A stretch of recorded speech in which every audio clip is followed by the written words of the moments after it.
Hello everyone, welcome back to my channel. ಎಲ್ಲರೂ ಹೇಗಿದ್ದೀರಾ? ಎಲ್ಲರೂ ಚೆನ್ನಾಗಿದ್ದೀರಾ ಅಂತ ಅಂದ್ಕೊಂಡಿದ್ದೀನಿ. ಇವತ್ತು ವರಮಹಾಲಕ್ಷ್ಮಿ ಹಬ್ಬ ಆಗಿರೋದ್ರಿಂದ ಬೆಳಿಗ್ಗೆ ಬೇಗನೆ ಎದ್ದಿದ್ದೀನಿ, ಎಲ್ಲನೂ ರೆಡಿ ಮಾಡ್ಕೋಬೇಕು. ಇವತ್ತಿನ ಪೂಜೆಗೆ ನಿನ್ನೆ ನನಗೇನು ರೆಡಿ ಮಾಡ್ಕೊಳ್ಳೋಕ್ಕಾಗಿರಲಿಲ್ಲ. ಹಾಗಾಗಿ ಇವತ್ತೇ ಬೆಳಿಗ್ಗೆ ಬೇಗ ಎದ್ದರೆ ಎಲ್ಲ ಕೆಲಸ ಆಗುತ್ತೆ ಅಂತ ಹೇಳಿ ಲಕ್ಷ್ಮಿ ಪೂಜೆಗೆ ಹಾಗೂ ಲಕ್ಷ್ಮಿ ಡೆಕೋರೇಷನ್ಗೆ ಈ ಥರ ಎಲ್ಲ ಐಟಮ್ಸ್ನು ಹೊರಗಡೆ ತೆಗೆದಿಟ್ಕೊಂಡಿದ್ದೀನಿ. ನಂತರ ದೇವ್ರ ಮನೆಯೂ ಕೂಡ ಈ ಥರ ದೇವ್ರ ಫೋಟೋಸ್ ಎಲ್ಲ ಒರೆಸಿ ಅರಿಶಿನ ಕುಂಕುಮ ಹಚ್ಚಿ ಎಲ್ಲನೂ ರೆಡಿ ಮಾಡಿಟ್ಕೊಂಡಿದ್ದೀನಿ. ಪೂಜೆಗಂತ ದೇವ್ರ ಸಾಮಾನುಗಳ್ನು ಕೂಡ ತೊಳೆದಿಟ್ಕೊಂಡಿದ್ದೀನಿ. ಈ ಥರ ಎಲ್ಲ ಐಟಮ್ಸ್ನು ಹೊರಗಡೆ ತೆಗೆದಿಟ್ಕೊಂಡ್ಬಿಟ್ರೆ ಈಸಿಯಾಗಿ ರೆಡಿ ಮಾಡ್ಕೊಂಡ್ಬಿಡ್ಬೋದು. ಆಮೇಲೆ ಯಾವುದು ಕೂಡ ಮಿಸ್ ಔಟ್ ಆಗಲ್ಲ ಅಂತ ಹೇಳಿ ಎಲ್ಲನೂ ಹೊರಗಡೆ ತೆಗೆದಿಟ್ಕೊಂಡಿದ್ದೀನಿ. ಲಕ್ಷ್ಮಿ ಕೂರ್ಸೋಕೆ ಸ್ಟಾರ್ಟ್ ಮಾಡಿ 2 ಇಯರ್ಸ್ ಆಗಿದೆ. ಇದನ್ನು ಸೇರಿಸಿದ್ರೆ 3 ಇಯರ್ಸ್ ಆಗುತ್ತೆ. 2 ವರ್ಷದಿಂದನೂ ನಾನು ಈ ಥರ ತಾಯಿಗೆ ಸ್ಯಾರಿ ಉಡಿಸಿ ಪೂಜೆ ಮಾಡಿಲ್ಲ. ಈ ಥರ 2 ಕಾಂಟ್ರಾಸ್ಟ್ ಬ್ಲೌಸ್ ಪೀಸ್ನ ತಗೊಂಡು ನಾನು ಸ್ಯಾರಿ ಥರನೇ ಉಡಿಸ್ತೀನಿ. ಇದ್ರಲ್ಲಿ ಉಡಿಸಿದ್ರು ಸ್ಯಾರಿ ಥರನೇ ತುಂಬ ಚೆನ್ನಾಗಿ ಕಾಣುತ್ತೆ. ಮೊದಲಿಗೆ ಲಕ್ಷ್ಮಿ ತಾಯಿನ ರೆಡಿ ಮಾಡ್ಕೊಬಿಟ್ರೆ ಪೂಜೆ ಮತ್ತು ಅಡುಗೆ ಎಲ್ಲ ಆಮೇಲೆ ಬೇಗ ಬೇಗ ಆಗಿಬಿಡುತ್ತೆ ಅಂತ ಹೇಳಿ ನಾನು ಈ ಥರ ಬ್ಲೌಸ್ ಪೀಸ್ನ ಮೊದಲಿಗೆ ಫೋಲ್ಡ್ ಮಾಡಿ ಇಟ್ಕೊತಾ ಇದ್ದೀನಿ. ಈ ಥರ ಬ್ಲೌಸ್ ಪೀಸ್ ತಗೊಂಡ್ರೆ ಬೇಗನೆ ನಾವು ಫೋಲ್ಡ್ ಮಾಡಿ ಇಟ್ಕೊಬಿಡ್ಬೋದು. ಯಾವುದೇ ಐರನ್ ಕೂಡ ಬೇಕಾಗಿರಲ್ಲ. ನೀವು ನೋಡ್ತಾ ಇರ್ಬೋದು ನಾನು ಎಷ್ಟು ಈಸಿಯಾಗಿ ಫೋಲ್ಡ್ ಮಾಡ್ಕೊತಾ ಇದ್ದೀನಿ ಅಂತ. ಫೋಲ್ಡ್ ಮಾಡಿಕೊಂಡು ಬಟ್ಟೆ ಒಣಗೋ ಕ್ಲಿಪ್ ಇರುತ್ತಲ್ಲ, ಅದರಿಂದ ಈ ಥರ 3 ಕಡೆ ನಾವು ಕ್ಲಿಪ್ ಹಾಕಿ ಇಟ್ಕೊಬಿಟ್ರೆ ಅದು ನಾವು ಫೋಲ್ಡ್ ಮಾಡಿರೋದೇನು ಹಾಳಾಗಲ್ಲ. ದೇವ್ರಿಗೆ ಉಡಿಸ್ಬೇಕಾದ್ರೂ ನಾವು ಈಸಿಯಾಗಿ ಉಡಿಸ್ಬೋದು. ನಂತರ ನಾನಿಲ್ಲಿ ತಾಯಿ ಮುಖವಾಡನ ಹಾಲಲ್ಲಿ ತೊಳೆದು ಅದನ್ನು ನೀರಲ್ಲಿ ವಾಶ್ ಮಾಡಿ ಈ ಥರ ಬಟ್ಟೆಲಿ ಒರೆಸ್ಕೊತಾ ಇದ್ದೀನಿ. ನಾನು ಲಾಸ್ಟ್ ಇಯರ್ ಕೂಡ ಇದೇ ಮುಖವಾಡನ ಯೂಸ್ ಮಾಡಿದ್ದೆ. ನಂತರ ನೀವಿಲ್ಲಿ ನೋಡ್ತಾ ಇರ್ಬೋದು ನಾನು ಒಂದು ಚಿಕ್ಕ ಬಿಂದಿಗೆನ ಇಟ್ಕೊಂಡು ನಾವು ಏನು ಫೋಲ್ಡ್ ಮಾಡಿ ಇಟ್ಕೊಂಡಿರುವಂತಹ ಬ್ಲೌಸ್ ಪೀಸ್ನ ನಾನು ಅದಕ್ಕೆ ಸ್ಯಾರಿ ಥರ ಉಡ್ಸ್ಕೊತಾ ಇದ್ದೀನಿ. ನಾನು ಮೊದಲನೇ ವರ್ಷದಿಂದನೂ ಇದೇ ಚಿಕ್ಕ ಬಿಂದಿಗೆನ ಯೂಸ್ ಮಾಡಿಕೊಂಡು ತಾಯಿನ ಕೂರಿಸ್ತಾ ಇರೋದು. ಮೊದಲಿಗೆ ನಾನು ಗ್ರೀನ್ ಕಲರ್ ಬ್ಲೌಸ್ ಪೀಸ್ನ ಕೆಳಗಡೆ ಉಡ್ಸ್ಕೊಂಡು ಪಿನ್ ಹಾಕೋತಾ ಇದ್ದೀನಿ. ಆ ಕ್ಲಿಪ್ಸ್ ಎಲ್ಲ ತೆಗೆದು ನಾವು ಈ ಥರ ಪಿನ್ ಹಾಕೋಬೇಕಾಗುತ್ತೆ, ಸೊ ದಟ್ ಅದು ಜಾರ್ಕೊಳ್ಳಲ್ಲ, ಹಾಗೆ ಫಿಟ್ಟಾಗಿ ಕುತ್ಕೊಳ್ಳುತ್ತೆ ಅಂತ. ನಂತರ ನೀವಿಲ್ಲಿ ನೋಡ್ತಾ ಇರ್ಬೋದು ಇದು ತುಂಬಾ ಯೂಸ್ಫುಲ್ ಆಗುತ್ತೆ. ಇದು ಫ್ಲವರ್ ಸ್ಟ್ಯಾಂಡ್ ಸ್ಟಿಕ್ ಅಂತ ಮೆಟಲ್ದು. ಇದನ್ನು ನೀವು ಸುತ್ತಲಿ ದಾರದಿಂದ ಈ ಥರ ಬಿಂದಿಗೆ ಕಟ್ಕೊಬಿಟ್ರೆ ತುಂಬಾ ಯೂಸ್ಫುಲ್ ಆಗುತ್ತೆ. ನೀವು ಎಷ್ಟೇ ಹೂ ಹಾಕೋಬೋದು ಅಥವಾ ನೀವು ಎಷ್ಟೇ ಬಳೆ ಹಾಕಿದ್ರೂ ಅದು ಬೀಳಲ್ಲ, ಗ್ರಿಪ್ ಆಗಿರುತ್ತೆ. ಹಾಗಾಗಿ ನೀವು ಸುತ್ತಲಿ ದಾರದಿಂದ ಕಟ್ಕೊಂಡ್ರೆ ತುಂಬಾ ಚೆನ್ನಾಗಿರುತ್ತೆ. ಈ ಥರ ನಾನು ಮುಖವಾಡಕ್ಕೆ ಅಳತೆ ಆಗಿರುವಂತಹ ಕಾಯಿನ ತಗೊಂಡು ಅದನ್ನು ಕೂಡ ಕ್ಲೀನ್ ಮಾಡಿ ಇಟ್ಕೊಂಡು ಅದನ್ನು ಸೇರಿಸಿ ಕಟ್ಕೊತಾ ಇದ್ದೀನಿ. ನಂತರ ನಾನು ತಾಯಿ ಮುಖವಾಡದಲ್ಲಿ ಓಲೆ ಹಾಕೋಕ್ಕೆ ಅಂತ ಹೋಲ್ ಕೊಟ್ಟಿರ್ತಾರೆ, ಅದರಲ್ಲಿ ಅರಿಶಿನ ದಾರ ಬರುತ್ತಲ್ಲ ಅದರಿಂದ ನಾನು ಕಾಯಿ ಕಟ್ಕೊಳ್ಳೋಕ್ಕೆ ಅಂತೇಳಿ ಅಲ್ಲಿಗೆ ದಾರನ ಸೇರಿಸ್ಕೊತಾ ಇದ್ದೀನಿ. ಸೊ ಇದು ಅಷ್ಟೇ, ಈ ಥರ ಹೋಲ್ಗೆ ನಾವು ದಾರ ಹಾಕ್ಕೊಂಡು ಕಾಯಿ ಕಟ್ಬಿಟ್ರೆ ಅದು ಕೂಡ ಏನು ಅಲ್ಲಾಡಲ್ಲ. ಸೊ ಗ್ರಿಪ್ ಆಗಿ ಮುಖವಾಡಕ್ಕೆ ತಕ್ಕಂತೆ ಕೂತಿರುತ್ತೆ ಅದು. ಹಾಗೆಯೇ ನಾನು ಇನ್ನೊಂದು ಬ್ಲೌಸ್ ಪೀಸ್ ಏನು ಫೋಲ್ಡ್ ಮಾಡಿ ಇಟ್ಕೊಂಡಿದ್ದೆ ಅದನ್ನು ಕೂಡ ಮೇಲ್ಗಡೆ ಈ ಥರ ಉಡ್ಸ್ಕೊತಾ ಇದ್ದೀನಿ. ಸೊ ನಾವು ಆ ಸ್ಟ್ಯಾಂಡ್ ಸ್ಟಿಕ್ ಮೇಲೆ ಹಾಕಿದ್ರೆ ಅದು ಸರಿ ಹೋಗಲ್ಲ ಅಂತ ಹೇಳಿ ಅದ್ರ ಕೆಳಗಡೆ ಹಾಕಿ ಪಿನ್ನನ್ನು ಹಾಕೋತಾ ಇದ್ದೀವಿ. ಟೈಮ್ ಬೇರೆ ಆಗ್ತಾ ಇರೋದ್ರಿಂದ ನಾನು ಒಬ್ಬಳೇ ಇದೆಲ್ಲ ಮಾಡೋಕ್ಕಾಗಲ್ಲ ಅಂತ ಹೇಳಿ ನಾನು ಹೆಲ್ಪ್ ತಗೋತಾ ಇದ್ದೀನಿ. ಸೊ ಇದನ್ನು ಕೂಡ ಈ ಥರ ನಾವು ಹಿಂದೆ ಮುಂದೆ ಈ ಥರ ಪಿನ್ ಮಾಡಿ ಇಟ್ಕೊಬಿಟ್ರೆ ತುಂಬಾ ಚೆನ್ನಾಗಿ ಕಾಣುತ್ತೆ. ನಾನು ಕೂರಿಸಿದಾಗ ನೀವು ನೋಡ್ಬೋದು ಅದು ಹೇಗೆ ಕಾಣುತ್ತೆ ಅಂತ. ನಂತರ ನಾನಿಲ್ಲಿ ಟಾಪ್ನು ಕೂಡ ಹಾಕ್ತಾ ಇದ್ದೀನಿ. ಸೊ ಇದು ಹಾಕ್ತಾನೆ ಇರಲಿಲ್ಲ, ಯಾಕೋ ಗೊತ್ತಿಲ್ಲ, ಬಟ್ ಲಾಸ್ಟ್ ಟೈಮ್ ಆಗಿ ಚೆನ್ನಾಗೂ ಕಾಣ್ತಾ ಇತ್ತು. ಈ ಸಲ ನಾವು ಹಿಂದೆಗಡೆ ಎಕ್ಸ್ಟ್ರಾ ಬಟ್ಟೆ ಬಿಟ್ಟಿರೋದ್ರಿಂದ ಅದು ಹಾಕ್ತಾ ಇರಲಿಲ್ಲ. ಇದು ಸ್ವಲ್ಪ ಚಿಕ್ಕ ಡಾಬ್ ಆಗಿರೋದ್ರಿಂದ ನಂತರ ಹೇಗೋ ಕೂರಿಸಿದ್ವಿ, ಅದು ಬಿಚ್ಚೋಗ್ತಾನೆ ಇತ್ತು ಇಲ್ಲೇ ಅಂತ ಹೇಳಿ ಹಾಕಿದ್ದೀವಿ. ಸೊ ನೀವು ಇಲ್ಲಿ ನೋಡ್ತಾ ಇರೋ ಒಡವೆನೂ ಅಷ್ಟೇ ನಾನು ಲಾಸ್ಟ್ ಟೈಮ್ ಯೂಸ್ ಮಾಡಿರೋದೇನೆ, ಬಟ್ ಅದ್ರದ್ದು ಲಾಂಗ್ ನೆಕ್ಲೆಸ್ ನಾನು ಯಾವುದೋ ಹಬ್ಬಕ್ಕಂತ ಯೂಸ್ ಮಾಡಿಬಿಟ್ಟಿದ್ದೆ. ಹಾಗಾಗಿ ಈ ಸಲ ಈ ಕಾಸಿನ ಸರನ ನಾನು ತರಿಸ್ಕೊಂಡಿದ್ದೆ. ತುಂಬಾ ಚೆನ್ನಾಗಿ ಕಾಣ್ತಾ ಇತ್ತು. ಕಾಸಿನ ಸರ ಹಾಕಿದ್ಮೇಲೆ ನೋಡಿದ್ರೆ ಅದು ಡಾಬ್ ಕೂಡ ಚೆನ್ನಾಗಿ ಕಾಣಿಸ್ತಾ ಇರಲಿಲ್ಲ, ಯಾಕೆಂದರೆ ಕಾಸಿನ ಸರ ಡಾಬ್ಗಿನ್ನ ಕೆಳಗಡೆ ಹೋಗ್ಬಿಡ್ತು. ಹಾಗಾಗಿ ಚೆನ್ನಾಗಿ ಕಾಣಿಸಲ್ಲ ಅಂತ ಹೇಳಿ ಅದನ್ನು ತೆಗೆದ್ಬಿಡೋಣ ಅಂತ ಹೇಳಿ ತೆಗೆದ್ಬಿಟ್ವಿ. ಸೊ ಇದೆರಡೇ ಒಡವೆ ಹಾಕಿದ್ರೆ ಸಾಕು, ಚೆನ್ನಾಗಿ ಕಾಣಿಸುತ್ತೆ ಅಂತ ಹೇಳಿ ಹಾಗೇ ಬಿಟ್ವಿ. ಇದೆಲ್ಲ ಹಾಕಿದ ನಂತರ ನಾವೀಗ ಇದ್ರ ಮೇಲೆ ತಾಯಿ ಮುಖವಾಡನ ಕೂರಿಸ್ತಾ ಇದ್ದೀವಿ. ನೀವು ನೋಡ್ತಾ ಇರ್ಬೋದು ತಾಯಿ ಮುಖವಾಡ ಕೂರಿಸಿದ ಮೇಲೆ ಒಡವೆಗಳು ಸ್ವಲ್ಪ ಮೇಲೆ ಕೆಳಗೆ ಆದಂಗೆ ಕಾಣಿಸ್ತಾ ಇತ್ತು. ಹಾಗಾಗಿ ಅದನ್ನು ಕೂಡ ತೆಗೆದು ಕರೆಕ್ಟಾಗಿ ಸರಿ ಮಾಡ್ಕೋತಾ ಇದ್ದೀವಿ. ಸೊ ಫೈನಲಿ ಇವಾಗ ನಾವು ಲಕ್ಷ್ಮೀ ದೇವಿನ ರೆಡಿ ಮಾಡ್ಕೊಂಡಾಯಿತು. ಇದನ್ನು ಎತ್ತಿ ನಾವು ಕೂರಿಸೋದಷ್ಟೇ ಬಾಕಿ. ಕೂರ್ಸೋಕ್ಕೆ ಅಂತ ನಾವು ಈ ಥರ ರೆಡಿ ಮಾಡ್ಕೊಂಡಿದ್ದೀವಿ. ಸೊ ದೇವ್ರ ಮನೆ ಬಿಟ್ಟು ಹೊರಗಡೆ ನಾವು ಯಾವತ್ತೂ ಕೂರಿಸಿಲ್ಲ, ಹಾಗಾಗಿ ದೇವ್ರ ಮನೇಲೇ ಅಡ್ಜಸ್ಟ್ ಮಾಡಿಕೊಂಡು ಈ ಥರ ಕೂರಿಸ್ತಾ ಇದ್ದೀವಿ. ಮೊದಲಿಗೆ ಈ ಥರ ಒಂದು ಸ್ಟ್ಯಾಂಡ್ ಹಾಕ್ಕೊಂಡು ನಂತರ ಅದ್ರ ಮೇಲೆ ಈ ಥರ ತಾವರೆ ಎಲೆ ಡಿಸೈನ್ ಇರೋ ಪ್ಲೇಟ್ಸ್ನ ನಾನು ತೊಗೊಬಂದಿದ್ದೆ. ಹಾಗಾಗಿ ಅದ್ರ ಮೇಲೆ ಅಕ್ಕಿ ಹಾಕ್ಕೊಂಡು ಒಂದು ಸಮ ಮಾಡ್ಕೋತಾ ಇದ್ದೀನಿ. ನಂತರ ಕೆಳಗಡೆ ಕಳಸ ಇಡೋಕ್ಕೆ ಅಂತ ಹೇಳಿ ಪ್ಲೇಟ್ ಇಟ್ಟಿದ್ದೆ, ಅದಕ್ಕೂ ಕೂಡ ಅಕ್ಕಿ ಹಾಕಿಟ್ಕೊಂಡಿದ್ದೀನಿ. ಅಕ್ಕಿ ಮೇಲೆ ನಾನು ಅಷ್ಟಲಕ್ಷ್ಮಿ ರಂಗೋಲಿ ಹಾಕಬೇಕು ಅಂತ ಅಂದ್ಕೊಂಡೆ, ಬಟ್ ಅದು ಅರಿಶಿನ ಕುಂಕುಮದಲ್ಲಿ ಹಾಕೋಕ್ಕಾಗಲ್ಲ ಅಂತ ಹೇಳಿ ನಾನು ಓಂ ಅಂತಲೇ ಬರ್ಕೋತಾ ಇದ್ದೀನಿ. ಮೊದಲಿಗೆ ಅರಿಶಿನದಲ್ಲಿ ಓಂ ಅಂತ ಬರ್ಕೊಂಡು ನಂತರ ಅದ್ರ ಮೇಲೆ ಕುಂಕುಮನ ಹಾಕೋತಾ ಇದ್ದೀನಿ. ಇದಾದ ನಂತರ ನಾವು ಇದ್ರ ಮೇಲೆ 5 ವೀಳ್ಯದೆಲೆನಾದರೂ ಹಾಕ್ಕೋಬೋದು ಅಥವಾ ಮಾವಿನ ಎಲೆನಾದರೂ ಹಾಕ್ಕೋಬೋದು. ನಾನು ಮಾವಿನ ಎಲೆನೇ ಹಾಕ್ತಾಯಿದ್ದೀನಿ, ಯಾಕೆಂದರೆ ಅದು ಸ್ವಲ್ಪ ಉದ್ದವಾಗಿ ಚೆನ್ನಾಗಿತ್ತು. ಹಾಗಾಗಿ ಈ ಥರ 5 ಮಾವಿನ ಎಲೆನ ಜೋಡಿಸಿಟ್ಕೊಂಡಿದ್ದೀನಿ. ಅದ್ರ ಮೇಲೆ ನಾವಿವಾಗ ಲಕ್ಷ್ಮಿನ ಕೂರಿಸ್ತೀವಿ. ನೀವು ನೋಡ್ತಾ ಇರ್ಬೋದು ನಮ್ಮ ಮನೆ ಲಕ್ಷ್ಮಿ ಎಷ್ಟು ಮುದ್ದಾಗಿ ಕಾಣ್ತಿದೆ ಅಂತ. ಸೊ ನಾನು ಹೇಳಿದೆ ಅಲ್ವಾ ಸ್ಟ್ಯಾಂಡ್ ಸ್ಟಿಕ್ ಎಷ್ಟು ಹೆಲ್ಪ್ ಆಗುತ್ತೆ ಅಂತ. ಸೊ ಅದಕ್ಕೇ ನಾನು 2 ಡಜನ್ ಬಳೆನ ಹಾಕಿದ್ದೀನಿ. ಇಷ್ಟೆಲ್ಲ ಹಾಕಿ ಹೂವು ಹಾಕ್ತಾ ಇದ್ರೆ ಏನು ಚಂದ ಹೇಳಿ. ನೀವು ನೋಡ್ತಾ ಇರ್ಬೋದು ಈ ದೇವ್ರಿಗೆ ಹಾಕಿರೋ ಹಾರ ತರೋಕ್ಕೆ ಎಷ್ಟು ಕಷ್ಟಪಟ್ಟಿದ್ದೀವಿ ಅಂದರೆ ಮಾರ್ಕೆಟಲ್ಲಿ ಕಾಲಿಡೋಕ್ಕೆ ಜಾಗ ಇಲ್ಲ, ಹಾಗೆ ಉಸಿರಾಡೋಕ್ಕೂ ಆಗ್ತಾ ಇರಲಿಲ್ಲ. ಯಪ್ಪ, ಅಷ್ಟು ನಾವು ಕಷ್ಟಪಟ್ಟು ತಂದಿದ್ದಕ್ಕೂ ಇವತ್ತು ನಮ್ಗೆ ತುಂಬಾ ಖುಷಿ ಆಗ್ತಾಯಿದೆ. ಯಾಕಂದರೆ ಅಷ್ಟು ಲಕ್ಷ್ಮಿ ಮುದ್ದಾಗಿ ಕಾಣ್ತಾ ಇದೆ. ಹಾಗೆ ತಾವರೆ ಹೂ ಕೂಡ ತೊಗೊಬಂದಿದ್ವಿ, 2 ತಾವರೆ ಹೂವು. ಅದನ್ನು ಕೂಡ ಈ ಥರ ಮಾಡಿ ನಾವು ದೇವ್ರ ಮುಂದೆ ಇಟ್ಕೊಳ್ತಾ ಇದ್ದೀವಿ. ಹಾಗೆಯೇ ಅನಾನಸ್ನು ಕೂಡ ತೊಗೊಬಂದಿದ್ವಿ. ಇದನ್ನು ಆ ಕಡೆ ಈ ಕಡೆ ಇಟ್ಟರೆ ತುಂಬಾ ಚೆನ್ನಾಗಿ ಕಾಣುತ್ತೆ ಅಂತ ಹೇಳಿ ಅದನ್ನು ಇಟ್ಕೋತಾ ಇದ್ದೀವಿ. ನಂತರ ನೀವಿಲ್ಲಿ ನೋಡ್ತಾ ಇರ್ಬೋದು ಪೂಜೆಗೆ ತಂದಿರುವಂತಹ ತಿಂಡಿಗಳು, ಫ್ರೂಟ್ಸ್ಗಳು ಎಲ್ಲನೂ ಟೇಬಲ್ ಮೇಲೆ ನೀಟಾಗಿ ಜೋಡಿಸ್ಕೊತಾ ಇದ್ದೀವಿ. ಮೇಯ್ನಾಗಿ ತಾಯಿಗೆ ಮಡ್ಲಕ್ಕಿನ ಇಡಬೇಕು, ಅದನ್ನು ಕೂಡ ಇಟ್ಟಿದ್ದೀವಿ. ನಂತರ ನಾವು ಇಡೋಕ್ಕೆ ಅಲ್ಲಿ ಜಾಗನೇ ಸಾಕಾಗ್ತಾ ಇರಲಿಲ್ವ, ಹಾಗಾಗಿ ಚಿಕ್ಕ ಚಿಕ್ಕ ಪ್ಲೇಟ್ಸ್ಗೆಲ್ಲ ಹಾಕಿ ಮತ್ತೆ ನಾವು ಇನ್ನೊಂದ್ಸಲ ರೀಅರೇಂಜ್ ಮಾಡ್ಕೋತಾ ಇದ್ದೀವಿ. ಹಾಗೆಯೇ ಅಕ್ಷತೆ ಕಾಳನ್ನು ಕೂಡ ರೆಡಿ ಮಾಡಿಟ್ಟೆ. ಟೈಮ್ ಆಲ್ರೆಡಿ 6:30 ಆಗಿಬಿಟ್ಟಿತ್ತು. ಅಟ್ಲೀಸ್ಟ್ 7 ಗಂಟೆಗಾದರೂ ಪೂಜೆ ಮಾಡೋಣ ಅಂತ ಹೇಳಿ ಮಾಡ್ತಾಯಿದ್ದೀವಿ. ಸೊ ನಾವಿಲ್ಲಿ ಕಳಸಕ್ಕೆ ಗೆಜ್ಜೆ ಬತ್ತಿನೂ ಕೂಡ ಹಾಕೋತಾ ಇದ್ದೀವಿ. ಸೊ ತಾಯಿಗೂ ಕೂಡ ಹಾಕ್ಬೋದು, ನಾವಿಲ್ಲಿ ಕಳಸಕ್ಕೇನೆ ಹಾಕ್ತಾಯಿದ್ದೀವಿ. ನಂತರ ತಾಯಿಗೆ ಅರಿಶಿನ ಕುಂಕುಮ ಹಾಕಿ ಕಟ್ಟಿರುವಂತಹ ಅರಿಶಿನ ಕೊಂಬಿಗೆ ನಾವು ಅರಿಶಿನ ಕುಂಕುಮ ಹಾಕಿ ಪೂಜೆನ ಸ್ಟಾರ್ಟ್ ಮಾಡ್ತಾ ಇದ್ದೀವಿ.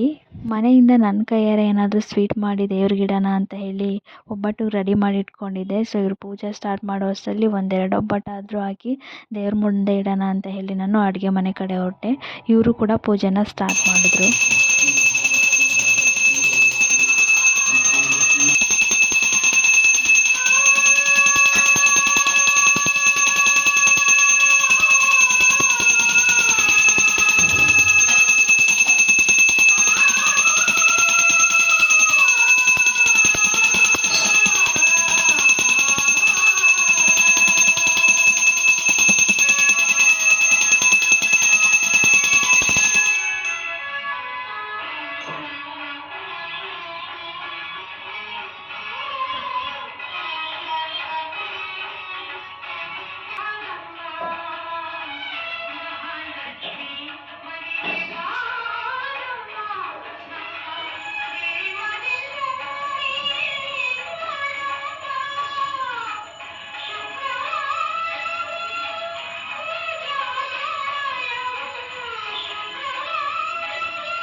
ಮನೆಗೆ ಬರುವಂತಹ ಮುತ್ತೈದೆಯರಿಗೆ ಅರಿಶಿನ ಕುಂಕುಮ ಕೊಡೋಕ್ಕೆ ಈ ಥರ ಎಲ್ಲನೂ ಒಟ್ಟಿಗೆ ಇಟ್ಕೊಂಡು ರೆಡಿ ಮಾಡ್ಕೋತಾ ಇದ್ದೀನಿ. ನೀವು ನೋಡ್ತಾ ಇರ್ಬೋದು. ಮೊದಲಿಗೆ ನಾನಿಲ್ಲಿ ಈ ಥರ ಕಾಟನ್ ಬ್ಲೌಸ್ ಪೀಸ್ನ ತರಿಸಿಟ್ಕೊಂಡಿದ್ದೆ, ಅದು ಒಂದನ್ನು ತಗೋತಾ ಇದ್ದೀನಿ. ನಂತರ ಈ ಥರ 5 ಬಳೆಗಳನ್ನು ಕೂಡ ನಾನು ಕಟ್ಟಿಟ್ಕೊಂಡಿದ್ದೀನಿ ಅರಿಶಿನ ದಾರದಲ್ಲಿ, ಅದನ್ನು ಇಟ್ಕೋತಾ ಇದ್ದೀನಿ. ಹಾಗೆ ಒಂದೆರಡು ಎಲೆ ತಗೋತಾ ಇದ್ದೀನಿ. ಹಾಗೆ ಇದಕ್ಕೆ ಒಂದೆರಡು ಅಡಿಕೆ ಹಾಗೂ ಅರಿಶಿನ ಕುಂಕುಮ ಪ್ಯಾಕೆಟ್ನ ಇಟ್ಕೋತಾ ಇದ್ದೀನಿ. ನಂತರ ಯಾವುದಾದ್ರೂ 1-2 ಫ್ರೂಟ್ಸ್ನ ನಾನು ಹಾಕೋತೀನಿ. ಸೊ ಈ ಥರ ಬ್ಯಾಗ್ ನೀವು ನೋಡ್ತಾ ಇರ್ಬೋದು, ತುಂಬಾ ಕ್ಯೂಟಾಗಿರುತ್ತೆ. ಈ ಥರ ಬ್ಯಾಗು ಆನ್ಲೈನ್ ಆಫ್ಲೈನ್ ಎಲ್ಲ ಕಡೆ ಸಿಗುತ್ತೆ. ನಾನು ಆಫ್ಲೈನಲ್ಲೇ ಪರ್ಚೇಸ್ ಮಾಡಿದ್ದು. ತುಂಬಾ ಚೆನ್ನಾಗಿರುತ್ತೆ ಹಾಗೂ ಅವ್ರಿಗೆ ಹಿಡ್ಕೊಂಡು ಹೋಗು ಕೂಡ ತುಂಬಾ ಕಂಫರ್ಟಬಲ್ ಅನಿಸುತ್ತೆ. ಸೊ ನಾವು ಈ ಕವರ್ಗೆಲ್ಲ ಹಾಕ್ಕೊಡೋದಕ್ಕಿಂತ ಈ ಥರ ಬ್ಯಾಗ್ ಬೆಸ್ಟ್ ಅಂತ ಅನಿಸುತ್ತೆ. ನಿಮಗೂ ಯಾರಿಗಾದ್ರೂ ಈ ಥರ ಬ್ಯಾಗ್ಸ್ ಬೇಕಂದರೆ ನೀವು ಆನ್ಲೈನ್ ಆಫ್ಲೈನ್ ಎಲ್ಲ ಕಡೆ ಸಿಗುತ್ತೆ, ಪರ್ಚೇಸ್ ಮಾಡ್ಕೋಬೋದು. ತುಂಬಾ ಕ್ಯೂಟಾಗಿರುತ್ತೆ. ನನಗಂತೂ ತುಂಬಾ ಇಷ್ಟ ಆಗಿ ಈ ಥರ ಬ್ಯಾಗ್ಸ್ನ ತರಿಸಿಟ್ಕೊಂಡಿದ್ದೆ, ಯಾಕೆಂದರೆ ತುಂಬಾ ಚೆನ್ನಾಗಿ ಕಾಣುತ್ತೆ. ಹಾಗಾಗಿ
ಹಾಗೆ ನಾನಿವತ್ತು ಈ ಬ್ಯೂಟಿಫುಲ್ ಸ್ಯಾರಿನ ವೇರ್ ಮಾಡ್ತಾ ಇದ್ದೀನಿ. ಇದು ತುಂಬಾ ಟ್ರೆಂಡಿಂಗ್ ಸ್ಯಾರಿ ಅಂತಲೇ ಹೇಳ್ಬೋದು.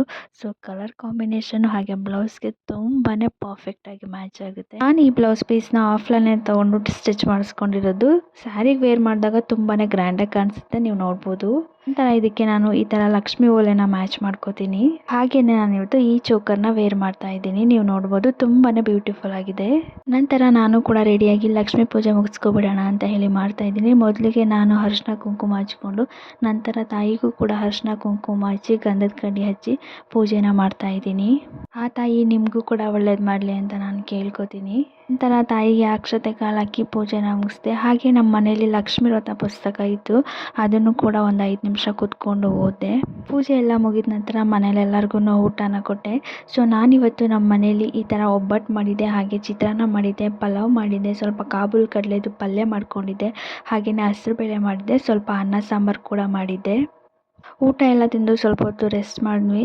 ಸೊ ಇವಾಗ ಟೈಮ್ 5:30 ಆಗಿದೆ. ಸೊ ಅರಿಶಿನ ಕುಂಕುಮಕ್ಕೂ ಬರ್ತಾರೆ, ಹಾಗೆ ನಾನು ಕೂಡ ಅರಿಶಿನ ಕುಂಕುಮಕ್ಕೆ ಹೋಗಬೇಕಿತ್ತು. ಹಾಗಾಗಿ ಮೊದಲು ಮನೇಲಿ ಪೂಜೆ ಮಾಡಿಬಿಡೋಣ ಅಂತೇಳಿ ಮಾಡ್ಕೋತಾ ಇದ್ದೀನಿ.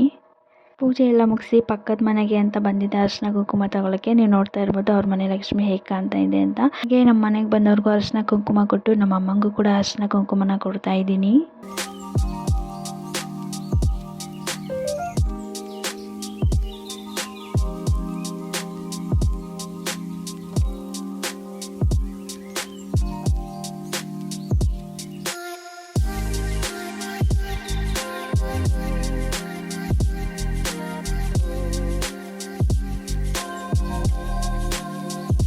ಹಾಗೆ ನಮ್ಮಣ್ಣ ಮೂವಿ ಟಿಕೆಟ್ ಬುಕ್ ಮಾಡಿಬಿಟ್ಟಿದ್ದ. ಸೊ ಫ್ರಮ್ ಸೋ ಮೂವಿ ಅಂತ ನಾವು ಹೋಗಿದ್ದು 10 ಗಂಟೆ ಶೋಗೆ ಹೋಗಿದ್ವಿ. ಮೂವಿ ಅಂತೂ ಸಿಕ್ಕಾಪಟ್ಟೆ ಚೆನ್ನಾಗಿದೆ, ಫುಲ್ ಕಾಮಿಡಿ ಇದೆ. ಈ ಸಾಂಗ್ ಅಂತೂ ನಂಗೆ ತುಂಬಾ ಇಷ್ಟ ಆಯಿತು. ನೀವು ನೋಡ್ತಾ ಇರ್ಬೋದು ಹಬ್ಬ ಮುಗಿಸ್ಕೊಂಡು ಎಷ್ಟು ಜನ ಬಂದಿದ್ದಾರೆ ಅಂತ. ನಾವು ಕೂಡ ಮೂವಿನ ಮುಗಿಸ್ಕೊಂಡು ಮನೆ ಕಡೆ ಹೊರಟ್ವಿ. ಹೀಗಿತ್ತು ಇವತ್ತಿನ ದಿನ. ಸೊ ನಮ್ಮ ಮನೆ ಲಕ್ಷ್ಮಿ ಹೇಗೆ ಕಾಣಿಸ್ತಿದೆ ಅಂತ ಪ್ಲೀಸ್ ಕಮೆಂಟ್ ಸೆಕ್ಷನಲ್ಲಿ ಕಮೆಂಟ್ ಮಾಡಿ. ಹಾಗೆ ನಿಮ್ಮ ಮನೇಲಿ ಹಬ್ಬ ಹೇಗಾಯಿತು ಅಂತಲೂ ಕೂಡ ನನಗೆ ತಿಳಿಸಿ. ಯಾರೆಲ್ಲ ನನ್ನ ಚಾನಲ್ನ ಸಬ್ಸ್ಕ್ರೈಬ್ ಮಾಡ್ಕೊಂಡಿರೋ ಪ್ಲೀಸ್ ಬೇಗ ಸಬ್ಸ್ಕ್ರೈಬ್ ಮಾಡ್ಕೊಳ್ಳಿ. ಆದಷ್ಟು ಬೇಗ ಮುಂದಿನ ವೀಡಿಯೋಸಲ್ಲಿ ಸಿಗ್ತೀನಿ.